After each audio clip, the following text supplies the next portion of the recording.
We back. It feels incredible to be making this video today. I'm not gonna lie to you guys. I know you guys haven't seen my face, but here I am because we've been doing the video essays and that kind of stuff. That's what's gonna be on the channel moving forward. So what's up? It's Sam. Welcome back to the channel, guys. Do not forget to subscribe, hit the like button, drop a comment down below. You guys know what we're here for. You guys clicked on the title of the video. We're going to talk about the Yankees and their 2022 season preview. Yeah, so from now on, we're going to be doing video essays. I'm going to try to do 2 a week. I'm going to do a weekly review of the Yankees every single week. You know, once the 7 days ends, I'm going to drop a video Monday. We're going to go through that. And then another essay throughout the week on pretty much baseball, like whatever. Guys, drop a like if you're excited for the Yankees this year because I'm hyped. Okay, drop a comment down below. How many games do you guys think the Yankees are going to win this year? Let's get right into it. So, the time has finally come. We're just a few short hours away from watching the New York Yankees play baseball again. I'm excited, you're excited, we're all excited. Baseball is finally back, and with a new season comes storylines, expectations, and drama. The Yankees are not exempt to any of those three, and it will surely be an entertaining 2022 season for the Bronx Bombers. And this is the 2022 season preview for the New York Yankees. Let's start with the additions to the roster, which I've already covered in depth in other videos, but you can still check them out if you haven't yet. The Yankees brought back Anthony Rizzo on a 2-year deal, traded for Isaiah Kiner-Falefa, Josh Donaldson, Miguel Kasha, and Jose Trevino. It wasn't a crazy offseason, but some of these pieces will play a huge role in our 2022 season. Kiner-Falefa slots in as the starting shortstop and provides gold glove defense with a decent contact bat, which is precisely what the Yankees needed from the position. Donaldson's gonna rake. He had a 124 WRC plus in 135 games last season in Minnesota, and is still decent enough defensively. In my opinion, that trade will be looked at as a huge plus after this season, as he will provide a ton to this team, and so will IKF. The Yankees recently acquired Miguel Kasha from the Mets. He's another fireballer type arm in the Yankees bullpen, which already flashes the likes of Aroldis Chapman, Clay Holmes, and Jonathan Loáisiga. Kasha has shown promise. If he can maintain his control while still throwing 98, 99, maybe even 100, he will be a huge asset for this team. And Rizzo was brought back to be the team's starting first baseman. He wasn't incredible last year in the Bronx, but he's serviceable enough, and in my opinion, he's still a fringe top 10 first baseman in the league. The lefty swing is perfect for Yankee Stadium, and he still plays great defense, and he's an incredible clubhouse guy. Now, let's talk about this year's starting lineup and what my ideal opening day lineup is. At catcher, we have Kyle Higashioka. At first base, we have Anthony Rizzo. Second base is Gleyber Torres. Shortstop is Isaiah Kiner-Falefa. I have Josh Donaldson at third base. Joey Gallo's in left. Aaron Judge is in center. Giancarlo Stanton is the right fielder, and the DH is DJ LeMahieu. So, let's break all of this down because I'm sure you all have questions. Higashioka is a lock at catcher for sure. After his crazy spring training, hitting 7 bombs with a 1.695 OPS and stellar defense, he's pretty much a lock. Rizzo is also another lock at first base. There simply isn't anyone else to put there. No slight to Rizzo. Where things get interesting is second base, where I have Gleyber Torres slotted. You'll notice I have DJ LeMahieu in the DH spot instead of over at second. I really think that either of those guys could swap out for one another, but Gleyber's confidence is sky high over at second, and he's been awesome during spring training so far. DJ's still a decent hitter in the designated hitter spot. While LeMahieu plays better defense at second, Torres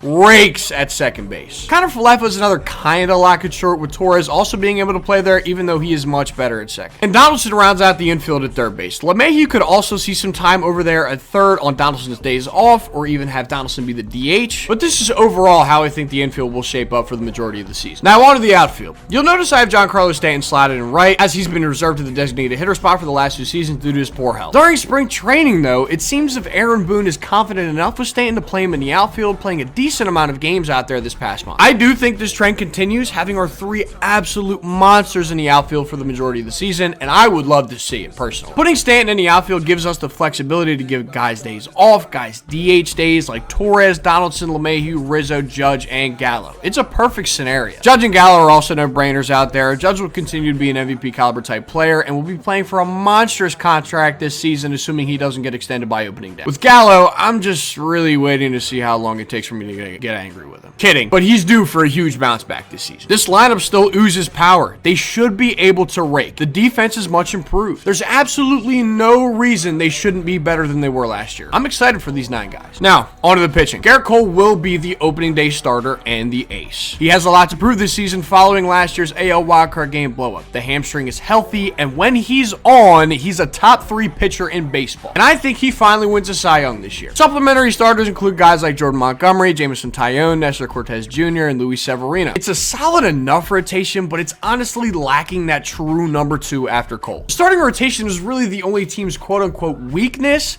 but it's not even all that terrible. The Yankees bullpen is also another strong point, as this was a pen that ranked 5th in FIP, 1st in xFIP, 4th in strikeout percentage, 6th in walk percentage, and 4th in WHIP last season. I mentioned the 4 guys that will lead our pen this year, including Chapman, Loizaga, Holmes, and Castro, but this group also includes guys like Chad Green, Wandy Peralta, and Michael King. So, let's talk about how many wins this team's going to have in 2022. So, from last year, the Yankees won 92 games last season despite a crazy amount of ups and downs and crazy injuries, and they improved on this roster significantly this offseason. I just straight up don't see a world where this team wins less games. It wouldn't make any sense whatsoever, and if everyone's healthy, this team has absolutely no excuse to not win 94 to 95 games. They're really, really good. Unfortunately, the AL East has become a complete arms race, and as I look at it, the Yankees could win 94 games and still be the 3rd place team in their division. I believe both the Rays and the Blue Jays are just flat out better baseball teams. I know that's not what you want to hear out of me, but it's true. The Blue Jays might be the best team in the American League, and the Rays will still be great. They just always find a way to figure it out. And yes, for the record, I do think that the New York Yankees are better than the Boston Red Sox. As always, I want the Yankees to be the best versions of themselves. However, I just don't think they take the division crown this year. Despite being a 3rd place team, though, I still am slating them to make the playoffs, and I believe they can do a decent amount of damage if given the opportunity. Do I think they win the World Series? No. Will they be awesome this year?